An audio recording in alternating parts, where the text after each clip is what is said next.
राधे राधे, जय सिया राम। आप सभी का हार्दिक स्वागत है अश्विनी कोचिंग क्लासेस पर। बच्चों, हम पढ़ रहे थे 12th क्लास हिस्ट्री का पहला चैप्टर जिसका नाम था ईंटें, मनके तथा अस्थियां।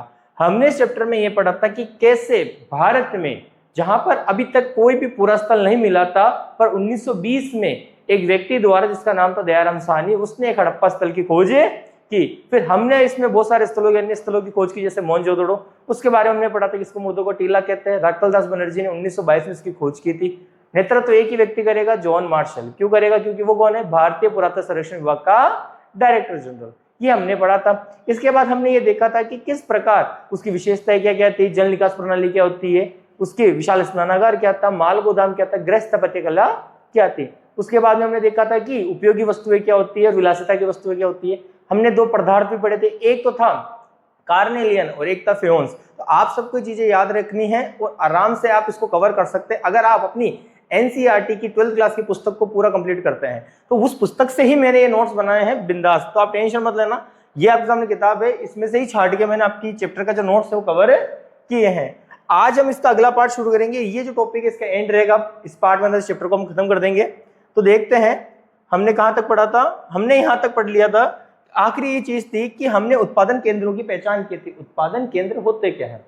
उत्पादन केंद्र का मतलब होता है कि जब जो चीज वहां बन रही थी वो किसके केंद्र थी, यानी कि वहां पे कौन कौन सी वस्तुएं बनाई जा रही थी, हमें इसका पता कैसे लगा था। इसका पता हमें लगता है वहां पर पड़ी कूड़ा करकट, कच्चा माल या अपूर्ण वस्तुएं जो पूरी नहीं बनाई गई थी। अगर वो वहां पड़ी रह गई लाखों सालों तक, हजारों सालों तक, तो वो क्या हो गई? उसका केंद्र का स्थान हो गई थी। ये सब हमने यहां तक कंप्लीट कर लिया था। अब हम देखते हैं आगे।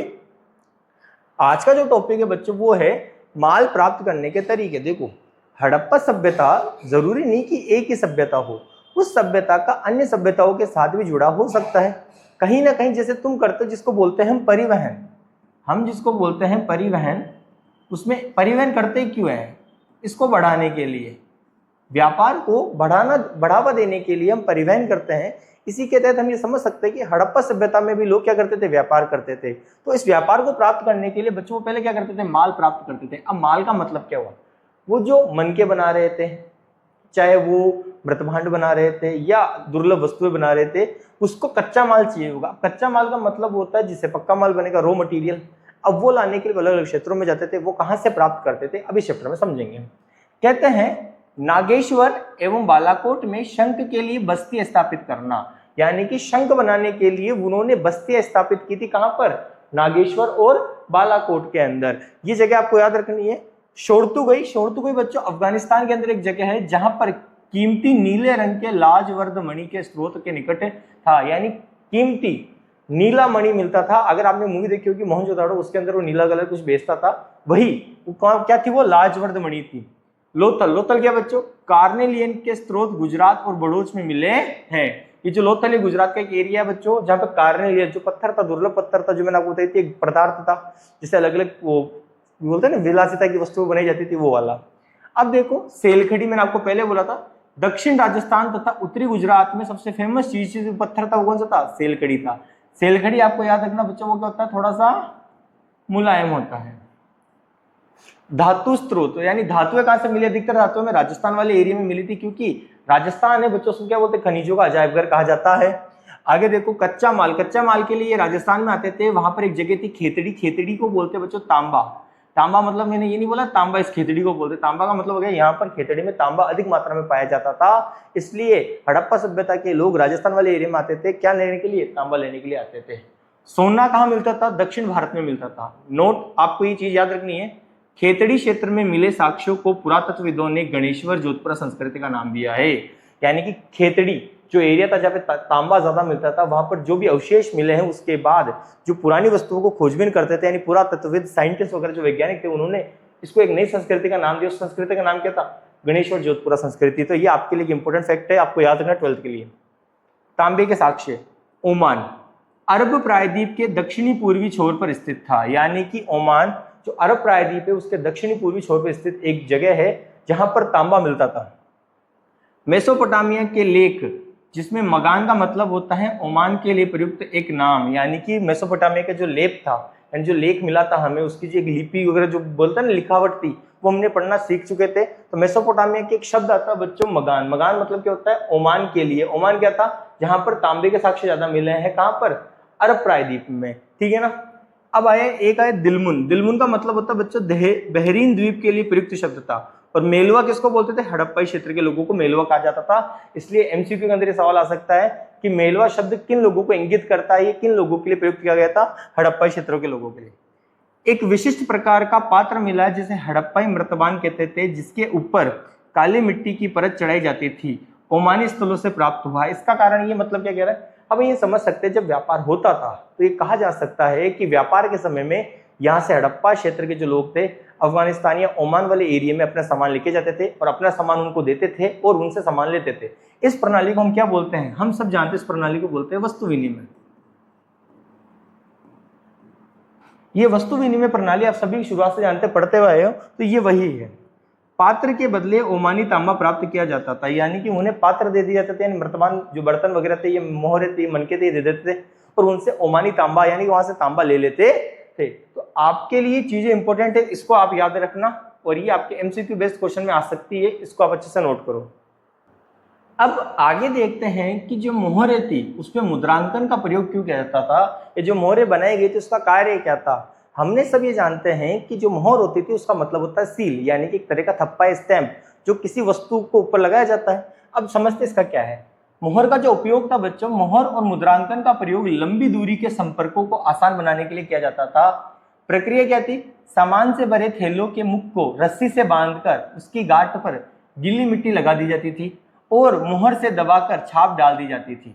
यानी कि कहना चाह रहा है जो मोहर का काम था, यानी कि जो छपाई की जाती थी हर चीज के ऊपर, वो क्यों की जाती थी? वो बच्चों इसलिए होती थी कि जो लंबी दूरी के संपर्क थे, यानी कि एक स्थान से दूसरे स्थान से सामान भेजा जाता था तो उसके ऊपर क्या करते थे? उसे कपड़े की गांठ बांध देते थे, उसके ऊपर गीली मिट्टी थाप दी जाती थी और फिर जो सील थी जिसे तुम बोलते हो मोहर, वो वहां पे दाब दी जाती थी। सुरक्षा क्या था? यदि गंतव्य स्थान तक छाप वैसी अक्षुण्ण रहती है तो इसका अर्थ था कि सामान के साथ किसी प्रकार की छेड़छाड़ नहीं हुई है। यानी कि जो गीली मिट्टी पर जो मोहर लगाई गई थी, अगर वो गंतव्य स्थान जहां तक पहुंचना था वहां तक वो सही है, उस चीज के साथ कोई छेड़छाड़ नहीं हुई है, इसका मतलब क्या हो गया? वो अंदर से बिल्कुल सुरक्षित है, मोहर को कुछ नहीं हुआ, इसका मतलब क्या है? चीज हमारी सेफ थी।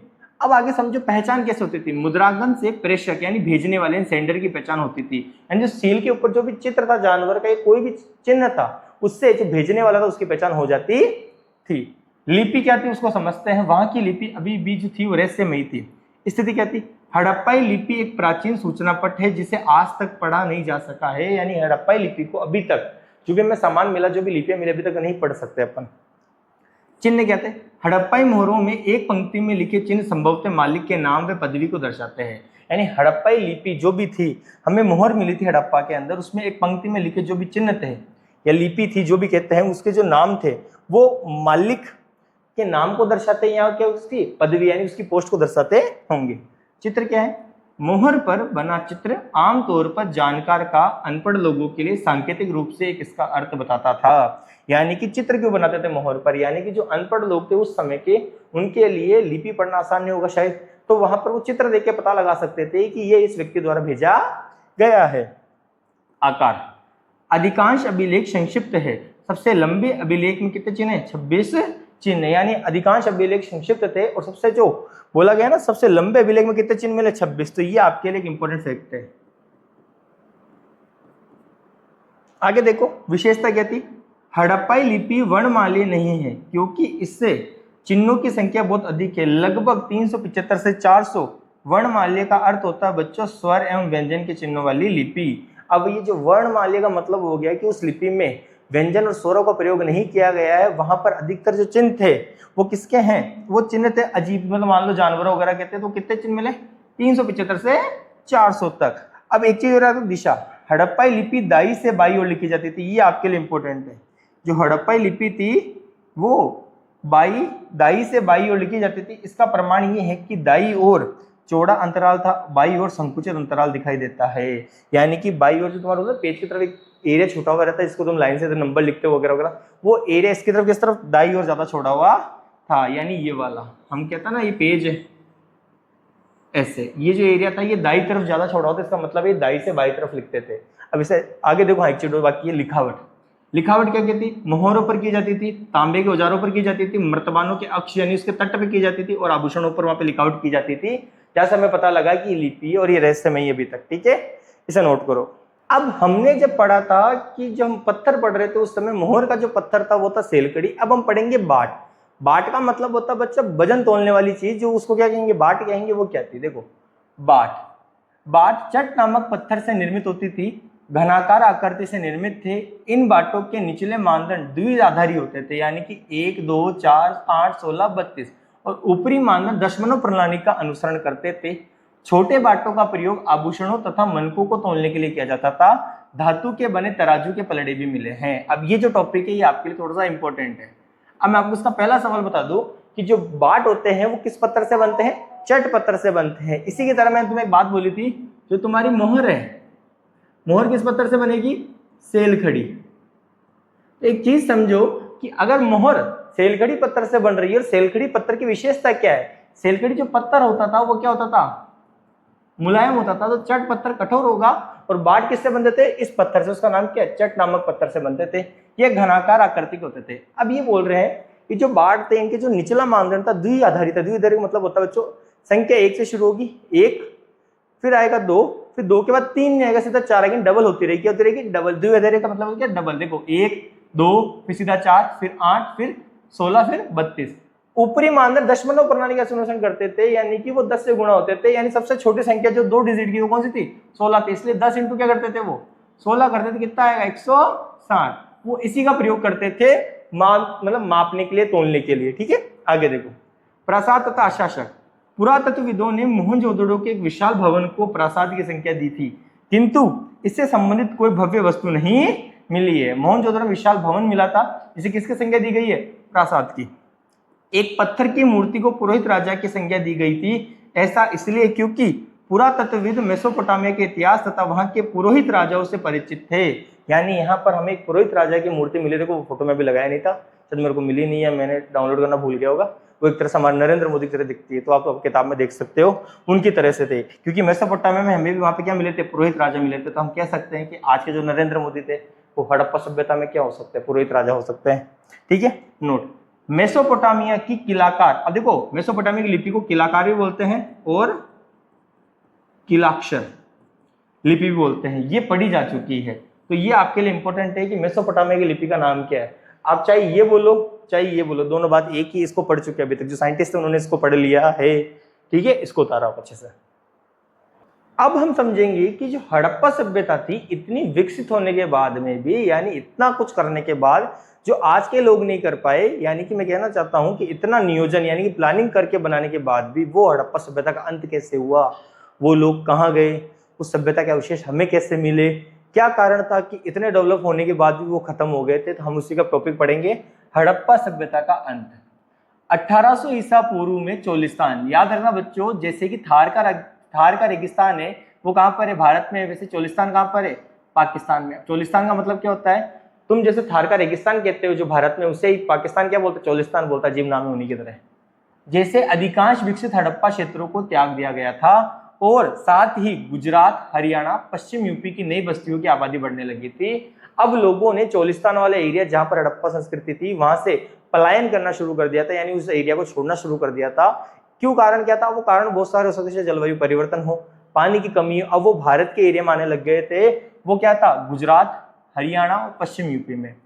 1900 ईसा पूर्व के बाद अस्तित्व में रहे क्षेत्र उत्तर हड़प्पा क्षेत्र कहलाए थे। यानी कि 1900 ईसा पूर्व के बाद जो भी क्षेत्र हड़प्पा के बचे हुए थे उन्हें हम क्या बोलते हैं, उत्तर हड़प्पा क्षेत्र कहते हैं। और याद रखना, उत्तर हड़प्पा क्षेत्रों में भौतिक संस्कृति में बदलाव आया था, क्योंकि वहां पूरा वस्तुओं का समाप्त होना शुरू हो चुका था। यानी उत्तर हड़प्पा संस्कृति, क्योंकि हमने बात क्या की थी, हमने कौन सी ढूंढी, 2600 से लेके 1900 ईसा पूर्व वाली हड़प्पा संस्कृति। इसके बाद जो बचती है, इसके बाद जो भी बची है उसे हम क्या बोलते हैं, उत्तर हड़प्पा संस्कृति। इसमें भौतिक वस्तुओं में बदलाव आया था। भौतिक वस्तुओं में बदलाव का मतलब होता है वहां पर अब क्या हो रहा है, जो ईंट, मनके, बाट जो भी थी, मोहर वगैरह, उनका बनाना क्या हो गया, समाप्त हो गया था। आवास निर्माण की तकनीकों का ह्रास होता है, ग्रामीण जीवन शैली परिलक्षित होती है। इन संस्कृतियों को उत्तर हड़प्पा या अनुवर्ती संस्कृतियां कहा गया था। अब कारण पढ़ते हैं कि सभ्यता में परिवर्तन के कारण क्या था। पहला कारण हो सकता है जलवायु परिवर्तन, दूसरा है वनों की कटाई, तीसरा अत्यधिक बाढ़, नदियों का सूख जाना या भूमि का अत्यधिक उपयोग। इन कारणों से हड़प्पा सभ्यता का अंत हो सकता है। आप ये समझ लेना, याद कर लेना, ठीक है, इसे नोट करो। अब समझेंगे कि कनिंघम का क्या भ्रम था। कहते हैं भारतीय पुरातत्व सर्वेक्षण विभाग के पहले डायरेक्टर, जिन्हें भारतीय पुरातत्व सर्वेक्षण का जनक या पिता कहा जाता है, वो कौन थे? अलेक्जेंडर कनिंघम थे। उनका एक भ्रम था, क्या था वो देखते हैं। 19वीं सदी के मध्य में पुरातात्विक उत्खनन प्रारंभ किया था इस व्यक्ति ने। इसके समय पुरातत्वविद अपने अन्वेषणों के लिए साहित्य एवं अभिलेखों का प्रयोग अधिक पसंद करते थे, यानी कि पुरानी वस्तुओं को ढूंढने के लिए साहित्यिक चीजों का या अभिलेखों का प्रयोग करते थे जहां उनकी पहचान हो सके। आपको याद रखना है, जो कनिंघम थे वो पहले डायरेक्टर जनरल थे किसके? भारतीय पुरातत्व सर्वेक्षण विभाग के। रुचि आरंभिक ऐतिहासिक, जो कौन से काल तक थी? 600 ईसा पूर्व से 400 ईस्वी तक, उसके बाद के कालों से संबंधित पुरातत्व में थी। आरंभिक बस्तियों की पहचान के लिए कनिंघम ने 400 ईस्वी से 700 ईस्वी के बीच आए चीनी बौद्ध तीर्थयात्रियों द्वारा छोड़े गए वृत्तांतों का प्रयोग किया था खोजबीन के लिए। कनिंघम ने अपने सर्वेक्षण के दौरान मिले अभिलेखों का संग्रहण, प्रलेखन तथा अनुवाद भी किया था। कनिंघम ऐसी पुरावस्तुओं को खोजने का प्रयास करते थे जो उनके विचार से सांस्कृतिक महत्व की थी, और कुछ हड़प्पाई पुरावस्तुएं कनिंघम तक पहुंची थी, फिर भी वे समझ नहीं पाए कि पुरावस्तुएं कितनी प्राचीन है। एक अंग्रेज ने कनिंघम को हड़प्पाई मोहर भी दी थी। याद रखना, कनिंघम एक ऐसे व्यक्ति थे जिन्हें भारतीय पुरातत्व सर्वेक्षण विभाग का पहला डायरेक्टर जनरल बनाया गया था, और उन्हें रुचि किसमें थी? पुरानी चीजें ढूंढने में थी। उन्होंने जो चीनी यात्री आए थे उनके वृत्तांतों को पढ़ा था और सांस्कृतिक पहचान की थी सब चीजों की, पर उन्होंने हड़प्पा संस्कृति को पहचानने में थोड़ी कमी कर दी, क्योंकि एक अंग्रेज ने उन्हें हड़प्पाई मोहर भी दी थी, पर वो उस कार्य में रुचि नहीं ली थी। और कहते हैं पुरास्थल क्या होता है? पुरातात्विक स्थल जहां पुरावस्तुओं के निर्माण, प्रयोग और उन्हें त्याग दिए जाने के बाद बनते हैं। यानी पुरास्थल का निर्माण कैसे होता है? वो स्थल जहां पर उन चीजों का निर्माण होता है, वहां पर कोई लोग रहते हैं, फिर वहां पर उनको त्याग कर छोड़ के चले जाते हैं, तो कुछ समय बाद वो किसमें मिलती है? उत्खनन में मिलती है, उसे बोलते हैं पुरास्थल। इसको नोट करो अच्छे से। अब हम समझेंगे पुरास्थल के बाद में कि टीला क्या होता है। टीले का मतलब होता है जब लोग एक ही स्थान पर नियमित रूप से रहते हैं तो भूमिखंड के अनवरत उपयोग तथा पुनः उपयोग से आवासीय मलबों का निर्माण होता है, उसे क्या बोलते हैं? टीला। यानी कि जब लोग एक ही जगह पर रहते हैं और वो जो भी कार्य वगैरह करते हैं उसी स्थान पर रहते हैं, फिर उन मलबों से क्या होता है? टीले का निर्माण होता है। सीधी भाषा में बोले तो हमारे मारवाड़ी भाषा में दड़ों का निर्माण होता है, ठीक है ना। एक नवीन सभ्यता की खोज कहते हैं। देखो 1920 का दशक जिसे हड़प्पा बोलते हैं, हड़प्पा सभ्यता की खोज हुई थी, किसने की थी? दयाराम साहनी ने की थी। फिर एक स्थल की खोज हुई थी, उस स्थल का नाम क्या था? मोहनजोदड़ो। अब ये दोनों अलग अलग सभ्यता नहीं है। हड़प्पा सभ्यता के स्थल है मोहनजोदड़ो, उसकी खोज किसने की थी? राखालदास बनर्जी ने। कब की थी? 1922 के अंदर, ठीक है। दोनों पुरास्थल एक पुरातत्वविद संस्कृति के ही भाग थे, यानी एक ही संस्कृति के भाग थे। उस संस्कृति का नाम क्या था? उस संस्कृति का नाम यही था हड़प्पा, जैसे तुम सिंधु घाटी सभ्यता भी बोलते हो, उसी के भाग थे। 1924 में भारतीय पुरातत्व सर्वेक्षण विभाग के डायरेक्टर जनरल जॉन मार्शल ने एक नवीन सभ्यता के खोज की घोषणा की थी, और अभी तक के बोर्ड का सबसे इंपॉर्टेंट क्वेश्चन ये रह चुका है कि हड़प्पा सभ्यता की जो खोज की घोषणा की थी जॉन मार्शल ने, कब की थी? 1924 में। या 1924 में किस व्यक्ति द्वारा हड़प्पा सभ्यता की खोज की उद्घोषणा की थी? वो कौन थे? जॉन मार्शल थे। वो कौन थे? भारतीय पुरातत्व सर्वेक्षण विभाग के डायरेक्टर जनरल थे। एस एन राव की पुस्तक याद रखना, the story of Indian archaeology, जिसके अंदर ये बताया गया कि इन्होंने उसकी खोज की घोषणा की थी। अब ये किताब का नाम है, आपको याद रखना, किसकी किताब थी? एस एन राव की, the story of Indian archaeology. Note क्या? मार्शल ने भारत को जहां पाया था उसे 3000 वर्ष पीछे छोड़ा था। यानी वो व्यक्ति जिसने ये कहा था कि भारत भी एक हड़प्पा, मतलब भारत भी पुराने स्थल का एक जो बोलता ना स्थल है वो है, क्योंकि भारत में हड़प्पा सभ्यता मिली थी जो कितने साल पुरानी थी? लगभग 3000 साल पहले की थी इस समय के अनुसार, तो ठीक है। नई तकनीक क्या है? 1944 में जो भारतीय पुरातत्व सर्वेक्षण विभाग है उसके डायरेक्टर जनरल चेंज होते हैं। वो कौन बनते हैं? REM wheeler. ये कौन थे बच्चों?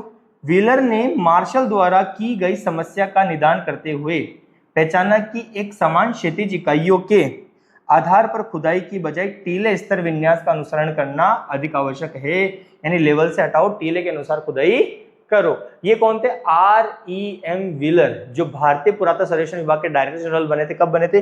1944 ईस्वी में बने थे, और ये सेना के पूर्व ब्रिगेडियर थे। अब ये आपको याद रखना है, आप इसको नोट करो, फिर मैं आगे बढ़ता हूं। जो व्हीलर थे बच्चों, व्हीलर सेना में पूर्व ब्रिगेडियर थे, अतः उन्हें पुरातत्व पद्धति में एक सैनिक परिशुद्धता का भी समावेश किया था। हड़प्पा सभ्यता की भौगोलिक सीमाओं का आज की राष्ट्रीय सीमाओं से कोई संबंध नहीं है, तथा विभाजन के बाद सभ्यता के अधिकांश प्रमुख स्थल पाकिस्तान में हैं। यानी कि जब ये स्थल खोजे गए थे तब ये भारत का हिस्सा थे, परंतु 1947 में बंटवारे के बाद अधिकांश जो हड़प्पा स्थल थे वो कहाँ चले गए थे? पाकिस्तान में चले गए, और भारत में कुछ स्थल बचे हुए हैं। और जो व्हीलर थे वो सेना में क्या थे? पूर्व ब्रिगेडियर थे, तो उन्होंने अपने जो भी ज्ञान था, यानी जो भी एक्सपीरियंस था, वो किसमें लेके आए थे? भारतीय पुरातत्व सर्वेक्षण विभाग में लेके आए थे। अब एक चीज समझो, तो मैंने आपको अभी तक भारतीय पुरातत्व सर्वेक्षण विभाग के 3 डायरेक्टर जनरल बता दिए हैं। पहला मैंने बताया 1861, कौन थे? Alexander Cunningham. दूसरा मैंने बताया आपको 1920, जॉन मार्शल। फिर मैंने आपको अभी बताया 1944, ये कौन है? व्हीलर। ये तीनों आपको याद कर लेने हैं, ठीक है ना। अब देखो, कच्छ एवं पंजाब एवं हरियाणा में किए गए अन्वेषणों में हड़प्पा स्थलों में कई नाम जुड़ गए थे। जैसे जैसे खोजबीन आगे बढ़ी, कच्छ के अंदर, पंजाब के अंदर, हरियाणा के अंदर जैसे जैसे खुदाई प्रक्रिया प्रारंभ हुई, तो फिर हड़प्पा स्थल में और भी स्थल जुड़ना शुरू हो गए थे। कालीबंगन, जिसे तुम कालीबंगा बोलते हो, काली चूड़िया, याद रखना कालीबंगा का मतलब क्या होता है? काली चूड़िया। ये कहां पर है? राजस्थान में। लोथल, राखीगढ़ी तथा धोलावीरा, ये नहीं आएगा। धोलावीरा की खोज भी इन्हीं अन्वेषणों तथा उत्खननों का हिस्सा है। यहाँ कुछ पुरातत्वविद संस्कृति उपक्रम का पता लगाने के इच्छुक रहते थे, और कहते हैं 1980 के दशक से हड़प्पा पुरातत्व में अंतर्राष्ट्रीय स्तर पर भी रुचि लगातार बढ़ती गई थी। जैसे जैसे खोजबीन शुरू होती है वैसे वैसे लोग इसमें जुड़ना शुरू करते हैं, और कहते हैं कि कई हड़प्पा स्थलों की खोज भारत में भी होने लगी थी। मैं आपको एक चीज बता दूं, जो कालीबंगा थी वहां पर जुते हुए खेत के साक्ष्य मिले हैं, यानी वहां पे जुताई किए गए खेत मिले थे पहले से, ठीक है ना। 2 सिद्धांतों में वर्गीकृत किए गए थे। खोजों का जो वर्गीकरण था, यानी जो खोजबीन कर रहे थे, उसको 2 भागों में बांटा गया था। पहला भाग है प्रयुक्त पदार्थ द्वारा, ये सामान्य सिद्धांत है, इसमें पत्थर, मिट्टी, धातु, अस्थि तथा हाथी दांत के द्वारा खोज की जाती थी, यानी इन चीजों से खोजबीन की जाती थी। इसका मतलब होता था, इन चीजों को पहले पता लगाया जाता था कि किस समय पीरियड के, काल वगैरह के, उससे इनका खोजबीन किया। दूसरा क्या? उपयोगिता के आधार पर। यह अधिक जटिल प्रक्रिया थी। पहली प्रक्रिया में तो सामान्य तरीका था कि पुरानी वस्तुएं जो मिल रही है उसकी खोजबीन करो, उनका पता लगाओ। और दूसरी थी बच्चों कौन सी? उपयोगिता के आधार पर। वो प्रक्रिया थोड़ी सी जटिल है, वो क्योंकि हम आगे पढ़ते हैं, इसको नोट करो आप। अब दूसरा तरीका देखते हैं खोजबीन का, वो क्या था? इसमें पुरातत्वविदों को ये तय करना होता है कि कोई पुरावस्तु एक औजार, आभूषण या फिर दोनों, या अनुष्ठानिक प्रयोग की कोई वस्तु जिसकी उपयोगिता हो, यानी उसको उपयोग में लिया जाता हो, उसके आधार पर भी खोजबीन की गई थी। उपयोगिता की समझ क्या होगी? आधुनिक समय में प्रयुक्त वस्तुओं से अधिक समानता पर आधारित होती थी, जैसे कि मनके, चक्कियां, पत्थर, फलक तथा पात्र। प्राप्ति का स्थान क्या है? इसके साथ ही पुरावस्तुओं की उपयोगिता को समझने के लिए वे माध्यम का ही प्रयोग करते थे कि वह घर में मिली है या नाले में या कब्र में। इसके आधार पर पता लगाया जाता कि कौन सी वस्तु का निर्माण किस कार्य के लिए हुआ था और वो किस किस क्षेत्र में मिली थी।